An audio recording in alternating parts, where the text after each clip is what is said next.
ಮುಂಭಾಗ ಪಾರ್ಕಿಂಗ್ ಸ್ಥಳದಲ್ಲಿ ನಿಲ್ಲಿಸಿದ ಸ್ಕೂಟಿಯನ್ನು ಕದ್ದು ಪರಾರಿಯಾದ ಘಟನೆ ಬುಧವಾರ ಬೇಲೂರು ತಾಲೂಕಿನಲ್ಲಿ ನಡೆದಿದೆ.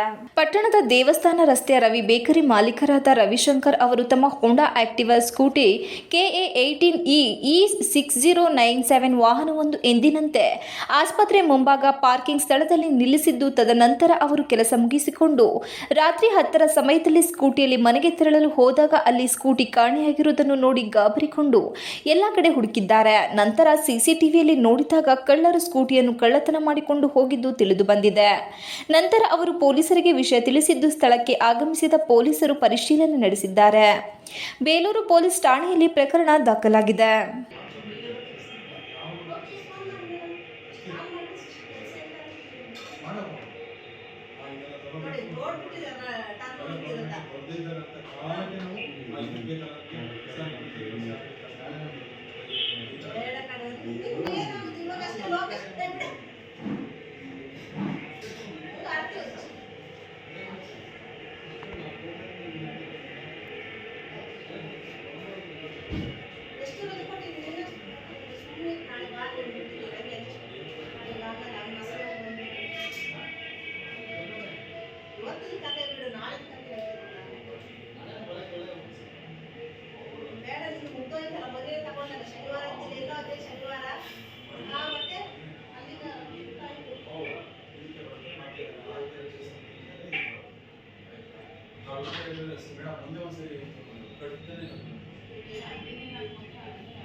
Bus stand